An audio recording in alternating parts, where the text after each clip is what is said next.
Motherfucker, right when I want to play some games, my wireless receiver has to die. This thing. This is how you connect a 360 controller to a PC. I use it for racing games and things like that. Yeah, it just died. Won't turn on. I plug it in, the light doesn't come on, the Windows doesn't recognize it as a USB device. So, I just ordered a new one, and now I'm going to take this one apart. Nope. Okay, got a file here. Let's see if I can just get that file into there. Oh, come on. That's a tight seam. I don't have a lot of prying items. You know, and I don't expect to pry things open very often. Wait, oh, here we go. Aha. Kind of seems like this is spongy up at the top here.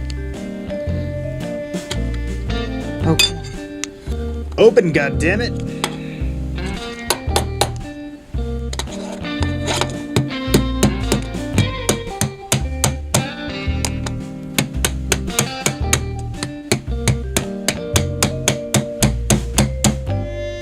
There we go.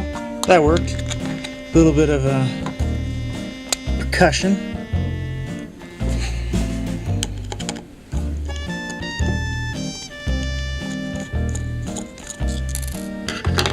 There's a metal piece in here, and yeah, that seems to be the entirety of the weight. And then we got the board here, we got the button, so we got that unplugged, and here's the bottom. The board here says Crossfire PV1, if that has any importance to it. Let's see if I can get into this. Yes, I can. Haha. Yeah. Ow. God damn it. Okay. God damn. Well, I hope you enjoyed that. I got to tear something apart. That was fun. And now I'm over it. So I'll see you later.